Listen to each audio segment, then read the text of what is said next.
Hello everyone, welcome to problem 4.2 of David Griffiths Electrodynamics. This is chapter 4, and let's get started. So, this problem is a pretty fun one, but it's also pretty math heavy.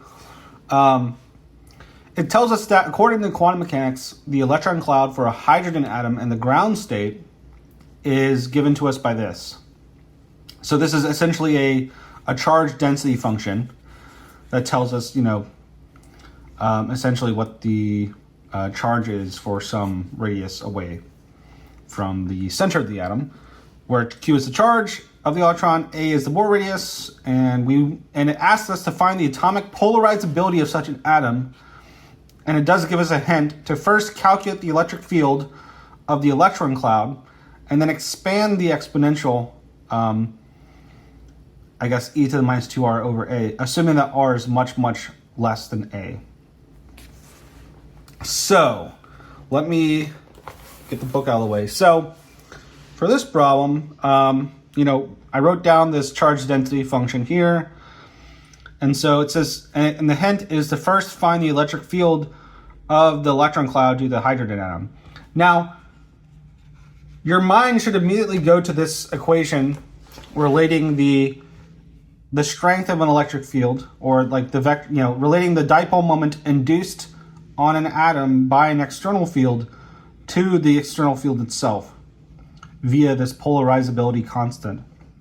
And what we're trying to figure out is this polarizability constant. So our mind should immediately go here, and if we can figure out E, and if we can figure out P, then we should be able to and P is really just going to be like the magnitude of P, in the direction of the separation. So anyways, but if we can figure out E, we should be able to derive alpha from this equation.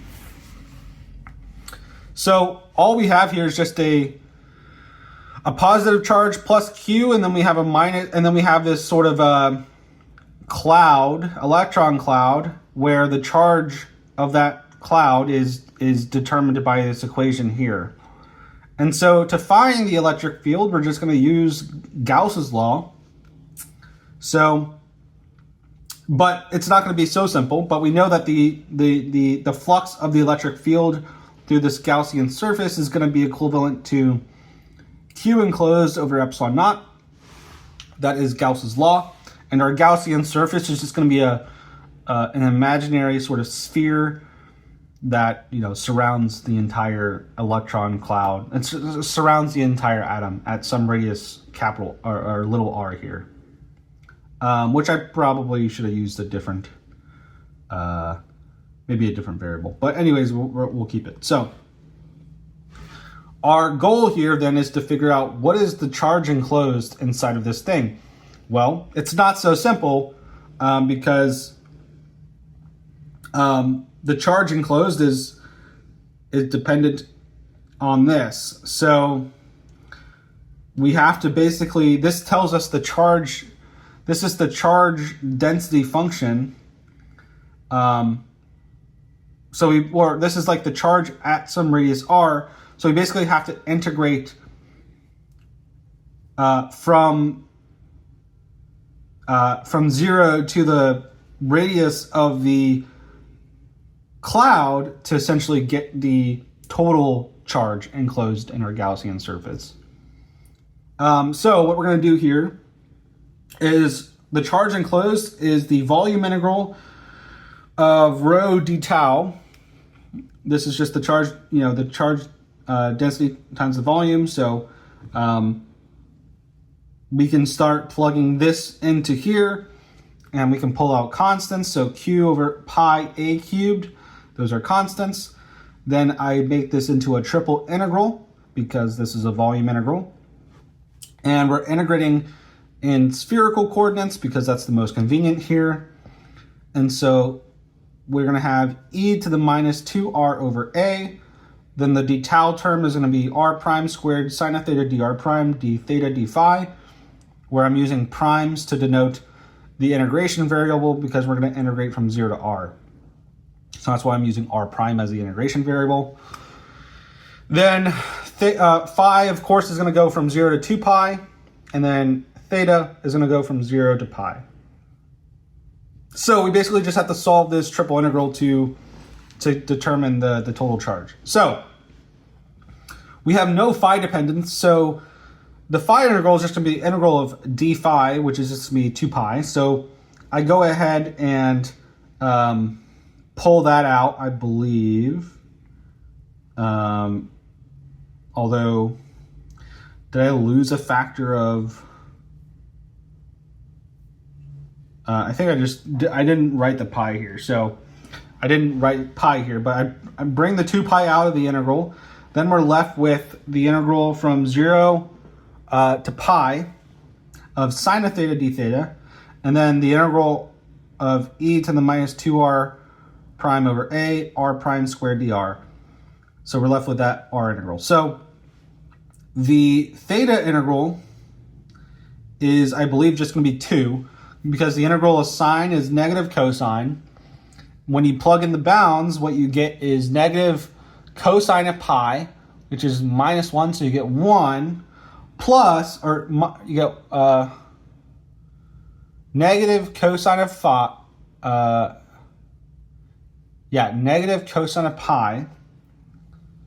Cosine of pi is negative 1, so you get negative times negative 1, so positive 1, minus negative cosine of 0, so you get a plus 1. So you get 1 plus 1, which is 2. So this theta integral becomes 2, and when you pull that out, that's just going to multiply that 2. The pi's cancel, so what you have is 4q a cubed, or 4q over a cubed as the constants, and then you're left with this r integral here. So I just circled the constants here because we're going to just keep track that we don't want to forget those. But this integral here, we have to do by integration by parts. And instead of doing the whole uv minus the integral of v du, I just do this tabular method for integrating by parts because it's much quicker.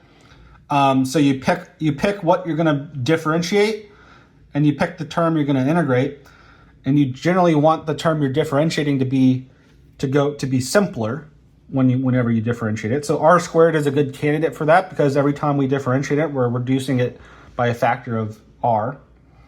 So r prime squared, derivative is 2r prime, another derivative is 2.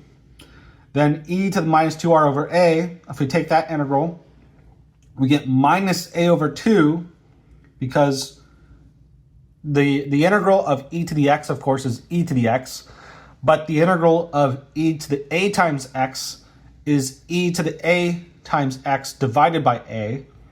So that's why we get this minus a over 2 term here. And then if we integrate that again, we get plus a squared over 4 e to the minus 2r prime over a. So we do those integrals, then the answer to the integral by parts is going to be this times this with the plus sign, and then plus this times this with a minus sign. So it's like this cross multiplication thing. If you don't know how tabular integration works for integration by parts, I recommend you go watch a video on it. Otherwise, you can do integration by parts normally. You'll get the same answer, but this is just a much quicker way of doing it all.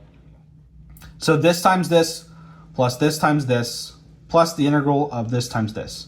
So, and there's a minus sign here on this middle term here. So you just gotta make sure you add a minus sign when you multiply these two terms. So when you get all that written out, it's going to be 4q over a cubed, and then we have minus a over 2 e to the 2r prime over a r prime squared, minus a squared over 2 e to the minus 2r prime over a r prime, plus 2a squared over 4 times the integral of e to the minus 2r prime over a dr. And then this last integral is easy. This is just the integral of e to the ax, essentially. So we just do that integral. So I just write everything again, except this last term here. I just have the the 2 over 4 here, of course, it just becomes 1/2, and then the a squared, and then this integral here is minus a over 2 e to the minus 2r prime over a. So I just have everything here, and now we need to evaluate this from R prime equals 0 to R prime equals to R. But before I do that, we're going to start simplifying some terms here.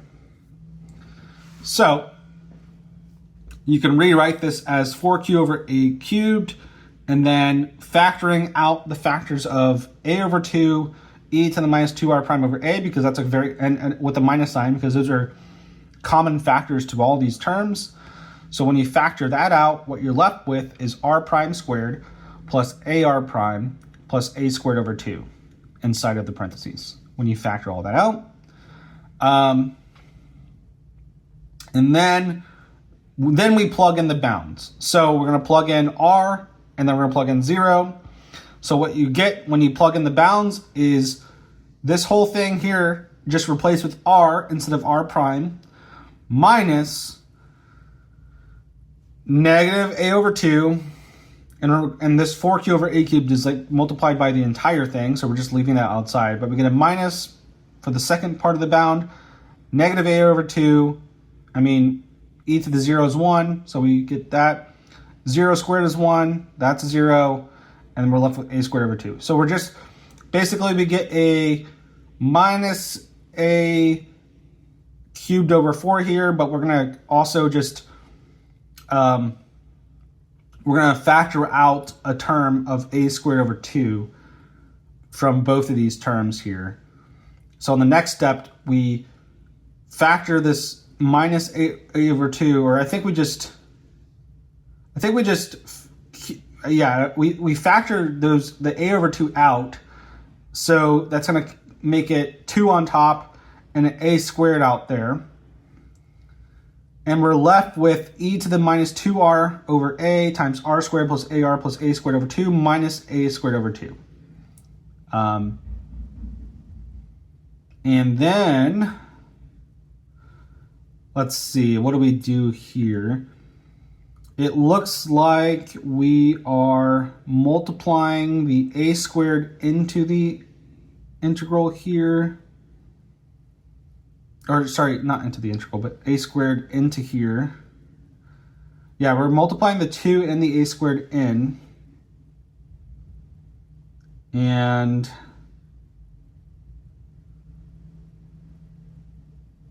just trying to make sense of this because it's been a while since I looked at the algebra here. So we have a 1. Where did we get this 1 from? Oh, I guess because 2 over a squared multiplied by a squared over 2 is just 1. Okay, so it looks like, I think I should have had a minus sign out here because I factored out minus a over 2. And then what happened is, sorry, I forgot the minus sign. Then we multiplied 2 over a squared in with the minus sign so we can flip around the terms. So then what we end up getting is 1 minus e to the r over a, and then we're going to multiply a squared over 2 into each of these terms. So we get 1 plus 2r over a plus 2r squared over a squared.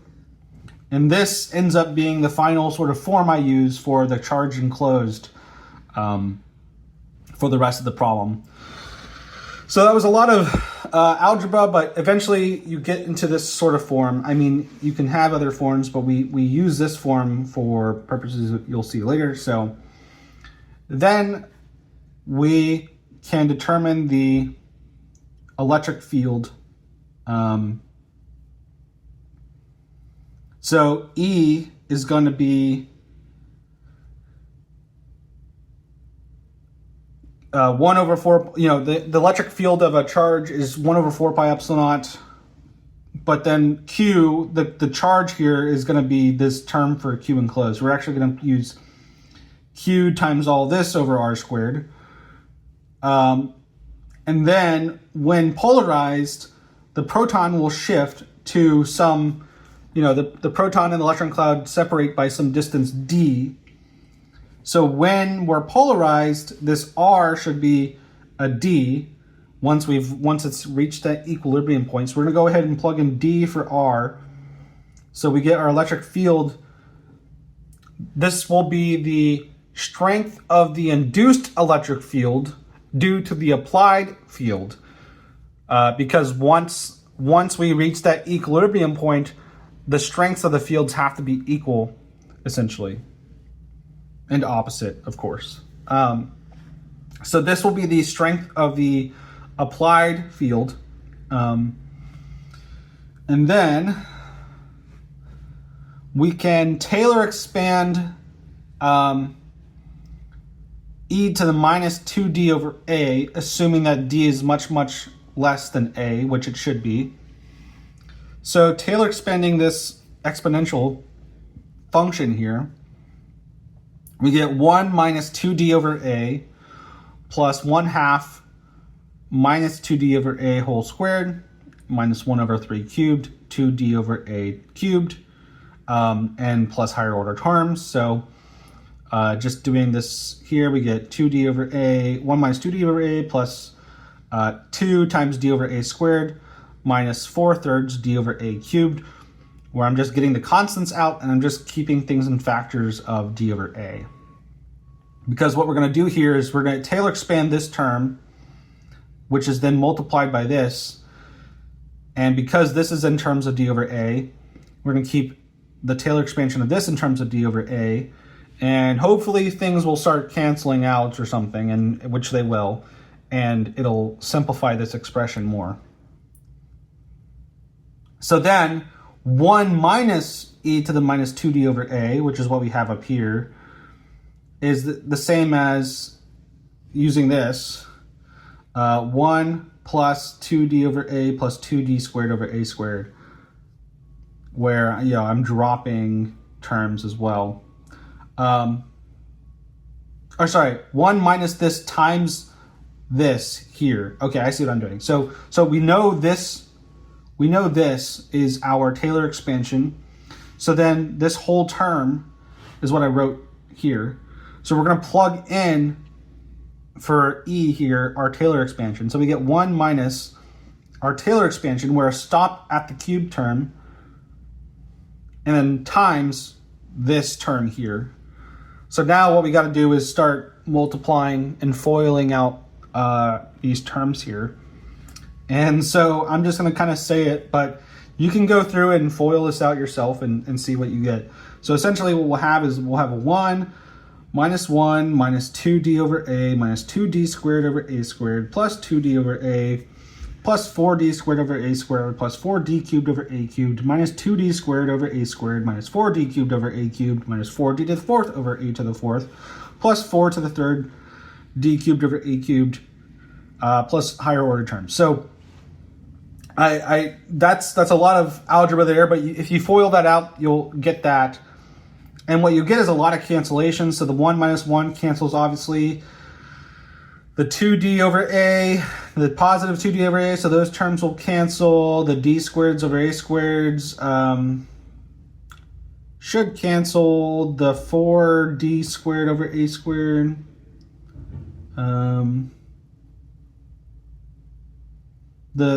So there should be,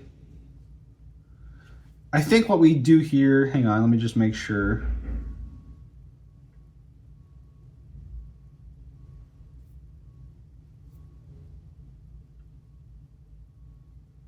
So essentially what you're left with, I might have messed up the foiling, but I'm just trying to make sense of it. But when you FOIL that out, what you should be left with is pretty much everything will cancel except this last term here.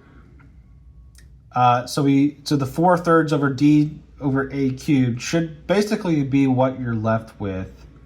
And of course there are higher order terms, but we're not going to keep those. So then what you could replace all of this with is just the 4/3 times d over a cubed. So your electric field term should be able to be written as 1 over 4 pi epsilon naught q over d squared, because we plugged in d for r, times 4/3 times d cubed over a cubed. So then we have the 4/3 over a cubed, the d squared and the d cubed, we can cancel and keep a d on top.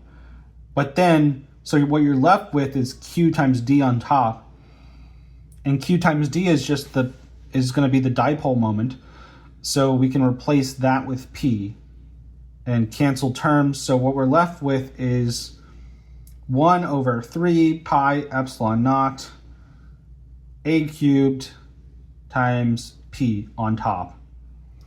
And this is the expression we get for the electric field. And then all we have to do, once we have this, is relate it to P. But our electric field is in terms of P. So if we want alpha, well, alpha is just P over E. So when we take P divided by E, we're just going to take P divided by this. The P is going to go away. And what we're left with is just alpha is equal to 3 pi epsilon naught alpha, or A cubed. Which everything here is a constant. A, remember, is the, I think the Bohr radius or something. Yes, yeah, A is the Bohr radius. So that was a long-winded problem, but essentially that's how you can derive this atomic polarizability. Now, if you're curious, you know, plug in the numbers here and then see how close it is to the number in the book for, well, I guess this was hydrogen, right? Yes, this was a hydrogen atom. So you can plug in these numbers and see, you know, how good is this approximation to the number experimentally determined here of 0.667. And you got to remember this is over 4 pi epsilon naught, so you're going to have to multiply. You'd have to take your number and divide it by 4 pi epsilon naught to compare your alpha with that. But anyways, if you're curious, you can do that. So that should be it for problem 4.2. Thank you guys for watching. If you guys enjoyed this video or helped you out, please leave me a like. Leave me a comment if you guys, if there's something you want to address or you see I did wrong. If you haven't already, be sure to subscribe to my channel for more videos. Click on the notification bell if you haven't already. And I will see you guys on the next one.